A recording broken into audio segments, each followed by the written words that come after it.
किसी सरकारी दफ्तर में या किसी कंपनी में आप काम करते हैं और इस साल या आने वाले साल में आप रिटायर होने वाले हैं, रिटायरमेंट लेने वाले हैं, तो आपको स्वाभाविक सी बात है काफ़ी सारा पैसा रिटायरमेंट बेनिफिट के रूप में मिलने वाला है। ये पैसा लाखों से लेकर के करोड़ों रुपए तक हो सकता है दोस्तों। तो स्वाभाविक सी बात है आपके मन में ये क्वेश्चन भी रहेगा कि ये जो रिटायरमेंट बेनिफिट मिल रहा है इनकम टैक्स के अंदर इसका क्या ट्रीटमेंट करना रहेगा। तो आपको बता दूं दोस्तों कि काफ़ी सारे अलग अलग हेड के अंदर आपको ये रिटायरमेंट बेनिफिट मिलता है और उनका अलग अलग ही ट्रीटमेंट किया जाता है, जिनको हम इस वीडियो में विस्तार से डिस्कस करने वाले हैं। दोस्तों जैसे कि आप अपने पूरे जीवन काल के अंदर जो भी व्यक्ति है वो उलझा रहता है रूल्स रेगुलेशंस, कायदों में, नियमों में। हर साल नया इनकम टैक्स लगता है, नया रूल आते हैं, नई स्लैब आती है और रिटायरमेंट के बाद भी जाते जाते भी वो काफ़ी सारे इनकम टैक्स के रूल में, पेचीदा रूलों में फंस जाता है, फंस के रह जाता है कि अब उसे क्या करना है, कितने रुपए का टैक्स भरना है। तो इस वीडियो में हमने आपके सभी समस्याओं का समाधान करने की कोशिश की है कि आपको जो जो रिटायरमेंट बेनिफिट के रूप में पैसा मिल रहा है उसको इनकम टैक्स में कैसे ट्रीट करना है, टैक्स लगेगा नहीं लगेगा, कितना लगेगा, कितनी छूट मिलेगी। तो हम आशा करते हैं इस वीडियो में सभी पॉइंट्स को हम डिस्कस कर लेंगे और वीडियो को अंत तक जरूर देखें। और अभी तक आपने हमारा चैनल सब्सक्राइब नहीं किया तो सब्सक्राइब कर लें। मैं CS सुमित शर्मा आप लोगों का स्वागत करता हूं। तो चलिए दोस्तों वीडियो को स्टार्ट करते हैं।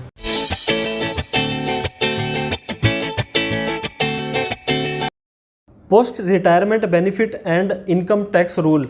तो सबसे पहले मैं बता दूं इस वीडियो के अंदर हम क्या क्या डिस्कस करने वाले हैं। पेंशन इनकम के बारे में, लीव एनकैशमेंट के बारे में, ग्रेचुटी के बारे में, प्रोविडेंट फंड के बारे में और वॉलंटरी रिटायरमेंट स्कीम VRS के बारे में। तो सबसे पहले ये और बताना चाहूँगा दोस्तों मैं, ये पैसा जो मिलता है आपको कैसे टैक्सेबल होता है और किस साल में टैक्सेबल होता है। After the end of the financial year, suppose करो जिस साल आपको ये पैसा मिला है उस फाइनेंशियल ईयर के अंदर आपको ये टैक्सेबल हो जाएगा। अब सपोज करो आपको 20 मई 2021 को कोई ये रिटायरमेंट बेनिफिट मिला है तो ये आपको 21-22 फाइनेंशियल ईयर के अंदर टैक्सेबल होगा। जो भी ट्रीटमेंट होगा इस फाइनेंशियल ईयर के अंदर आपका ये ट्रीटमेंट होगा। और बात करते हैं ये कैसे टैक्सेबल होगा, तो जो भी आपका टैक्स स्लैब होगा, रेलेवेंट टैक्स स्लैब, उसके अकॉर्डिंग आपको ये इसके ऊपर इनकम टैक्स देना पड़ सकता है। अगर वो व्यक्ति जीवित है जिसे रिटायरमेंट बेनिफिट मिल रहा है तो वो इनकम फ्रॉम सैलरी के हाथ में, उसी के हाथ में टैक्सेबल हो जाएगा। अगर वो व्यक्ति जीवित नहीं है और जो पैसा उसके लीगल हेयर को, नॉमिनी को मिल रहा है तो उसकी वो इनकम फ्रॉम अदर सोर्स मिल जाएगी और उसके अकॉर्डिंग उसको वो टैक्स देना पड़ सकता है। अब बात करते हैं पेंशन के बारे में। पेंशन दोस्तों दो तरह से होती है, एक तो अनकम्यूटेड पेंशन और एक होती है कम्यूटेड पेंशन। इस पेंशन की डिटेल दोस्तों या तो आपको 16 नंबर फार्म मिलेगा, हर साल आपको मिलता है बैंकर से या आपके एम्प्लॉयर से, उसके ऊपर आपको ये डिटेल सारी मिल जाएगी। नहीं तो आप अपने बैंक स्टेटमेंट से देख सकते हैं कि कितनी कितनी पेंशन आपको आ रही है। जो पेंशन का टाइप है दोस्तों, पहली है अनकम्यूटेड पेंशन। अनकम्यूटेड का मतलब ऐसी पेंशन जो कम्यूटेड नहीं है, इकट्ठी नहीं मिलती है, आपको एक निश्चित टाइम बाद मिलती रहती है, रेगुलर, जैसे मंथली। जैसे आपको नॉर्मल जो पेंशन मिलती है वो फुली टैक्सेबल होती है दोस्तों, मतलब वो आपकी इनकम के अंदर जुड़ जाती है, income under the head of salary, और आपको उसको जो स्लैब रेट है उसके हिसाब से टैक्स देना पड़ता है। मतलब 2.5 लाख रुपये, 3 लाख रुपये, 5 लाख रुपये ये तो आपकी माफ़ होती है, प्लस में आपको 50,000 रुपये का स्टैंडर्ड डिडक्शन भी मिल जाता है। और उसके बाद जो भी इनकम होगी वो स्लैब के हिसाब से 5%, 20%, 30% वो आपकी टैक्सेबल हो जाएगी।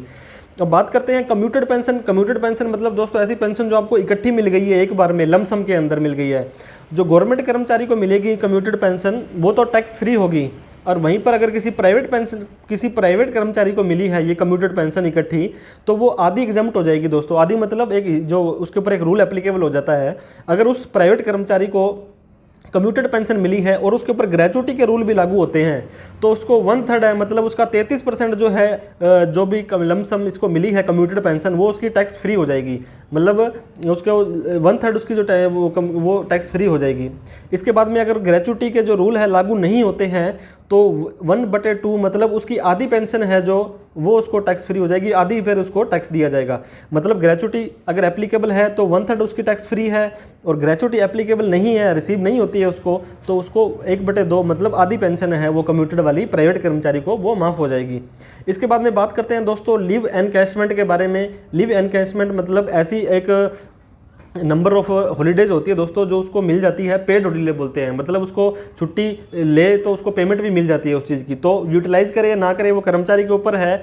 जो ऐसी छुट्टियां जो एक्यूमुलेट कर लेता है, उसको यूज भी नहीं करता है और इकट्ठी हो जाती है, उसके ऊपर जो उसके बदले में जो पैसा मिलता है उसको लीव एनकैशमेंट बोला जाता है।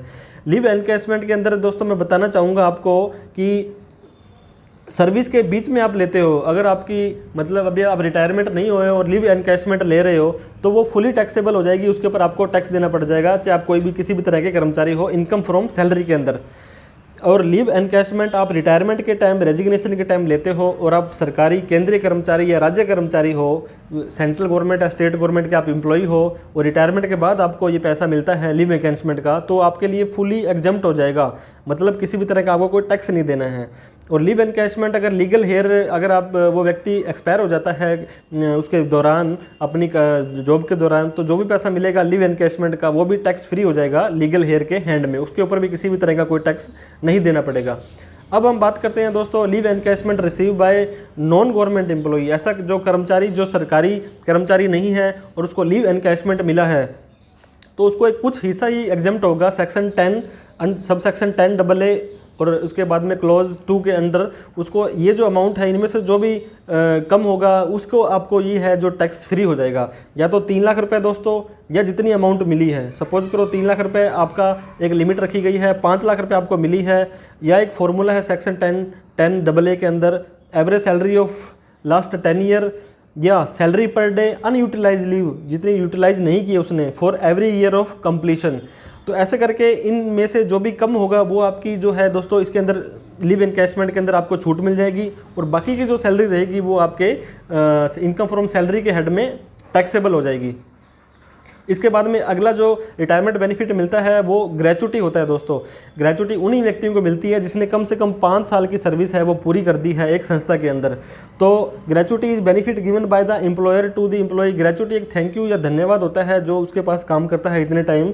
तो सेंटर ने ये अमाउंट है वो 20 लाख रुपए कर दी है, पहले ये 10 लाख रुपए थी, मतलब 20 लाख रुपए तक की ग्रेचुटी किसी को मिलती है तो वो टैक्स फ्री हो जाएगी। सपोज करो किसी व्यक्ति को 30 लाख रुपए की ग्रेचुटी मिली है तो 20 लाख तो एग्जम्प्ट हो जाएगी, बाकी का जो 10 लाख रुपए है वो income under the head of salary के अंदर उसकी काउंट हो जाएगी और उसके अकॉर्डिंग उसको टैक्स का ट्रीटमेंट करना पड़ेगा। अब बात करते हैं दोस्तों प्रोविडेंट फंड के बारे में, जिसे कि पीएफ फंड कहा जाता है।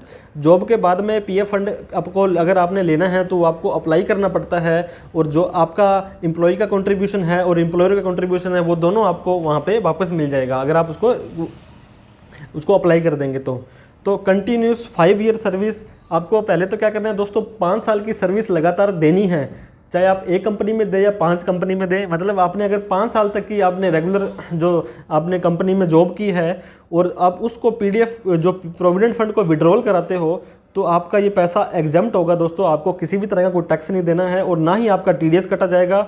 अगर वो फंड है वो रिकॉग्नाइज प्रोविडेंट फंड है तो आपको किसी भी तरह का कोई टैक्स नहीं देना है। अब बात करते हैं 5 साल से पहले अगर आपने सर्विस छोड़ दी है या प्रोविडेंट फंड आपका 5 साल पुराना नहीं है, आपने 5 साल से पहले उसको पैसा निकाला है और जो अमाउंट है वो 50,000 रुपये तक है, तो आपका किसी भी तरह का कोई टीडीएस नहीं लगेगा, लेकिन जो अमाउंट है वो टैक्सेबल हो जाएगी और उसको आपको इनकम के अंदर जोड़ना पड़ेगा, income under the head of salary, और उसके अकॉर्डिंग आपको टैक्स देना पड़ेगा। 5 साल से पहले आपने पैसा निकाला और अमाउंट है वो 50,000 रुपये से ज़्यादा है तो सबसे पहले तो टीडीएस के प्रोविजन भी एप्लीकेबल हो जाएंगे दोस्तों, कि आपको टीडीएस वगैरह जो है वो आपका कटेगा, जो भी आपके इसमें रेट रहता है प्रोविजन एप्लीकेबल हो जाएंगे, स्लैब रेट के हिसाब से कटेगा। और आपने पहले अगर डिडक्शन ले रखी है एटीसी की तो वो सारी डिडक्शन आपको रिवर्स करनी पड़ेगी और उसके हिसाब से भी आपको जो भी टैक्स आपने बेनिफिट पहले लिया है उसको भी टैक्स देना पड़ेगा। नॉर्मल तो 10% के हिसाब से आपको टीडीएस कटेगा। अगर आप टीडीएस से बचना चाहते हो और आपकी जो सारी इनकम वगैरह मिला के 2.5 लाख रुपये से कम है तो आप फॉर्म 15G या 15H दे सकते हैं जिससे कि आपका टीडीएस नहीं कटेगा। अगर आप फंड विड्रॉल करते हो ड्यूरिंग लॉकडाउन कोविड-19 के तो ये फंड आपका टैक्स फ्री हो जाएगा। इसके बाद में दोस्तों no tax on provident fund. अगर एक प्रोविडेंट फंड एक एम्प्लॉयर से दूसरे एम्प्लॉयर में आप ट्रांसफ़र करते हो तो किसी भी तरह का कोई टैक्स नहीं लगेगा। अगर जो व्यक्ति है वो एक्सपायर हो जाता है, उसकी डेथ हो जाती है, तब वो पैसा निकलेगा, तब किसी तरह का कोई टैक्स नहीं लगेगा। अगर कोई हेल्थ का इशू आ गया है या ऐसी कोई लाइफ थ्रेटनिंग डिसीज़ उनको लग गई है उसके कारण जो पैसा निकालोगे उस पर भी कोई टैक्स नहीं लगेगा। अगर आपके एम्प्लॉयर ने बिजनेस बंद कर दिया है और 5 साल से पहले पैसा निकालते हो तो भी आपको किसी तरह का कोई टैक्स नहीं देना पड़ेगा। इसके बाद में दोस्तों लास्ट बेनिफिट है वो है वीआरएस वॉलंटरी रिटायरमेंट स्कीम। अपनी इच्छा से जब कोई नौकरी छोड़ता है तब उसको कंपनी के द्वारा कुछ बेनिफिट दिए जाते हैं, उसे वॉलंटरी रिटायरमेंट स्कीम कहते हैं। वो more than once in his life time वो जो बंदा है वीआरएस एक बार से ज़्यादा भी ले सकता है अपने लाइफ टाइम में। तो कॉरपोरेट जो होते हैं अपनी सरप्लस वर्कफोर्स को, मतलब ज़्यादा कर्मचारी हो जाते हैं उनको निकालने के लिए और अपने खर्चों को घटाने के लिए और अपनी सैलरी में से जो खर्चे होते हैं उनको कम करने के लिए इस तरह के जो है ऑफर देती है वीआरएस के। तो वीआरएस का जो भी पैसा मिलेगा आपको वो 5 लाख रुपए तक माफ़ है दोस्तों। सपोज करो आपको 20 लाख रुपए कंपनी ने दिया कि आप ये वीआरएस ले लीजिए और हमारी नौकरी छोड़ दीजिए, तो 5 लाख रुपए तो आपका माफ़ हो जाएगा। बाकी का जो 15 लाख रुपए है दोस्तों वो आपकी income under the head of salary में जुड़ जाएगा और उसके अकॉर्डिंग आपको टैक्स देना पड़ जाएगा। इसके भी एक कैलकुलेशन होती है, 5 लाख रुपए या amount equivalent to 3 month salary for each completed year of service, या amount of salary at the time of retirement for the balance period of month, कितने साल वो रह गया है। इन तीनों में से जो कम होगा दोस्तों वो आपको बेनिफिट मिल जाएगा। तो नॉर्मली 5 लाख की ही छूट मिलती है इसके अंदर, तो इन सभी वीआरएस के अंदर। तो आशा करते हैं जितने भी रिटायरमेंट बेनिफिट आपको मिलने चाहिए या मिलते हैं नॉर्मली, उन सबको हमने डिस्कस कर लिया है और उनके टैक्स के प्रोविज़न के बारे में भी हमने डिस्कस कर लिया है कि आपके टैक्सेबल होंगे या नहीं होंगे या कितनी अमाउंट तक होंगे। इसके अलावा भी किसी तरह का कोई क्वेश्चन, कोई क्वेरी, कोई डाउट आपका रह गया हो जो हमने इस वीडियो में डिस्कस नहीं किया हो तो कृपया ज़रूर कमेंट बॉक्स में कमेंट करें। हम कोशिश करेंगे कि उसका भी हम समाधान कर सकें। और वीडियो अच्छी लगी हो तो इसे लाइक भी करें, अपने दोस्तों में शेयर भी करें, और चैनल को सब्सक्राइब नहीं किया है तो अभी तक सब्सक्राइब कर लें दोस्तों, और बेल आइकन भी दबा दें क्योंकि इस तरह की इन्फॉर्मेटिव वीडियो हम आपके लिए लाते रहते हैं। थैंक यू सो मच दोस्तों। जय हिंद, जय भारत।